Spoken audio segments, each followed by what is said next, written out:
Hello friends, मैं पूनम आपका अपने चैनल पूनम वास्तु दर्पण में स्वागत करती हूँ।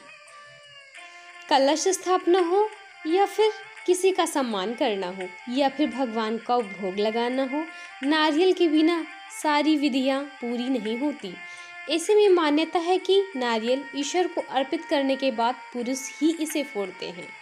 हर पूजा का अंत नारियल के बिना फोड़े नहीं होता। पूजा के अंत में नारियल फोड़ना आवश्यक होता है, जिसके बाद उसका प्रसाद बांटा जाता है।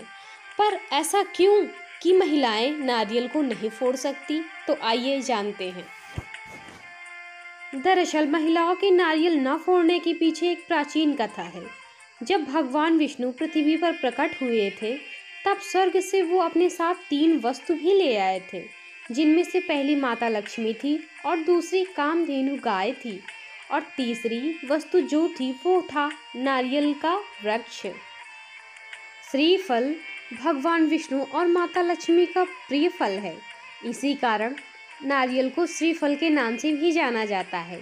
नारियल में त्रिदेव ब्रह्मा, विष्णु और महेश का वास भी होता है और महादेव शिव को श्रीफल अत्यंत प्रिय है तथा श्रीफल में जो 3 नेत्र होते हैं वो भगवान शिव के 3 नेत्र को प्रदर्शित करते हैं। हाँ, शास्त्रों में ये भी कहा गया है कि नारियल के 3 नेत्र ब्रह्मा और विष्णु महेश को दर्शाते हैं। देवी या देवताओं को श्रीफल चढ़ाने से धन संबंधित समस्याओं से छुटकारा मिलता है। सनातन धर्म की सभी पूजा में नारियल को महत्वपूर्ण माना गया है। धर्म से संबंधित कोई भी कार्य हो, नारियल के बिना अधूरा ही होता है।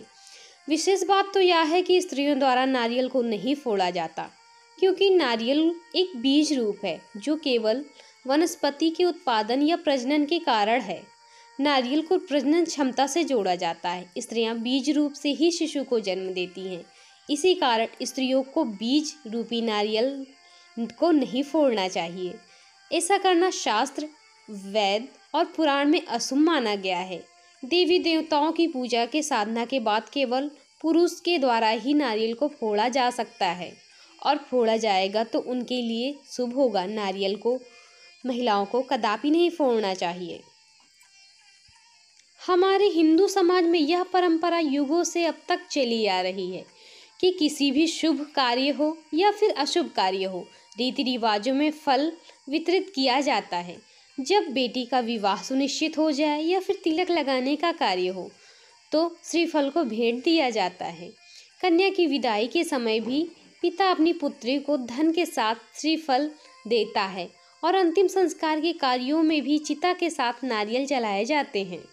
धार्मिक अनुष्ठानों और कर्मकांडों में सूखे नारियल के साथ होम किया जाता है।